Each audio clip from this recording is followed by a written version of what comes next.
السلام عليكم ورحمة الله وبركاته. من قناة أثريات محمد نشار.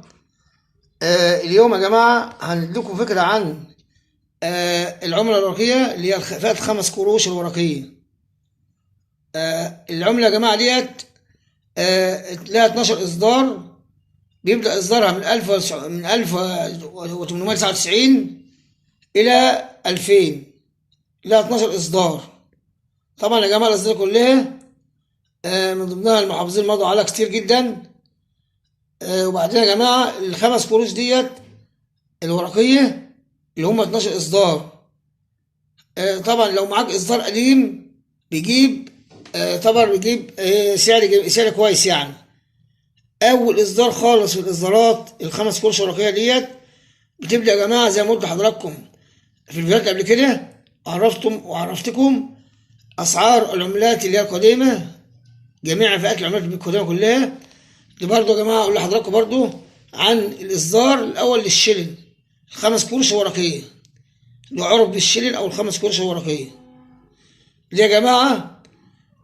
أول إصدار خالص يا جماعة كان بيعمل حوالي بيبدأ من 2000 جنيه إلى 5000 جنيه، اللي هو أول إصدار خالص يا جماعة، الإصدار الأول. الإصدار الثاني يا جماعة بتاع ال5 قروش بيبدأ من 1500 جنيه إلى 4000 جنيه. الإصدار الثالث بيعمل 1200 جنيه إلى 3500 في حالة الأنصر، يعني 3500 يا جماعة في حالة الأنصر تماما، اللي هي الحالة إيه على الأنصر. طبعا يا جماعة الإصدار الرابع بيعمل 1000 جنيه ويوصل إلى 3000 جنيه، لأن يا جماعة كل ما الإصدار بيعلى معاك في السنين طبعا زي ما قلت لحضرتك قبل كده بيقل سعره. الإصدار الخامس طبعا بيبدأ من 500 جنيه إلى 2000 جنيه، والإصدار السادس بيبدأ من 500 جنيه إلى برضه 2000 جنيه، والإصدار السابع بيبدأ من 300 جنيه إلى 500 جنيه. طبعا يا جماعة الإصدارات ديت بعد كده الإصدارات اللي من هو الثامن لحد 12 برضه يا جماعة بيبدأ سعره يقل، وما بيجيبش أموال قد كده. يعني الأسعار الأخيرة خالص موجودة بكميات، يعني ممكن ال5 قروش تعمل لها 5 جنيه، يعني زي اللي قدامنا يا جماعة كده. دي 5 قروش موجودة متوفرة مع الناس كلها، اللي هي يعني الحديثة ديت متوفرة، اللي مضى عليها محي الدين الغريب اللي هي ديت يا جماعة، دي متوفرة مع الناس كلها ومتوفرة بكميات كبيرة جدا. فلذلك النبي ممكن تجيب يعني في حالة الأنصر تجيب 5 جنيه، والحالة العادية بتعمل جنيه الورقة أو حاجة زي كده يا جماعة. يعني عشان ما حدش يمشي ورا الإشاعات ويقول لك إن لو معاه أي 5 قروش تجيب سعر، فمش كل 5 قروش يا جماعة تجيب فلوس. وطبعا يا جماعة ال5 قروش اللي هي في حالة اللي هي اللي هي الصلد اللي عليها أرقام مميزة، طبعا زي ما قلت لحضرتك قبل كده في الفيديوهات اللي فاتت، من واحد مثلا أرقام محايد، أرقام أصفار، أرقام اتنينات تلاتات، رقم صلد مميز، ده يا جماعة بتجيب برضه بتوصل لسعر عالي شوية. فطبعا يا جماعة زي ما قلت لحضراتكم دي ال5 قروش اللي هي إيه الورقية بقول معلومكم عنها. وطبعا يا جماعة لو عايز تعرف أي معلومات يا ريت تشترك في قناة أثريات محمد نشار وتفعل الجرس عشان يوصلك جديد، وتكتب في التعليقات اللي عايز تستفسر عنه واللي عايز تعرفه.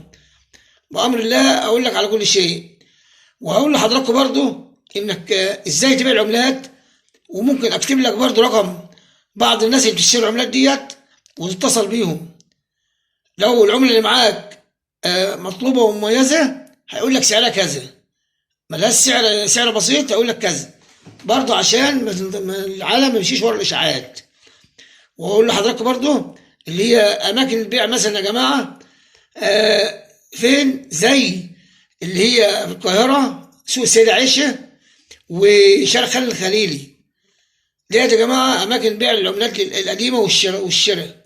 لو عايز تشتري كميات من ديت الورقة بجنيه عادي موجودة هناك، لو معاك عملة قديمة جدا هتبيعها بسعر حلو.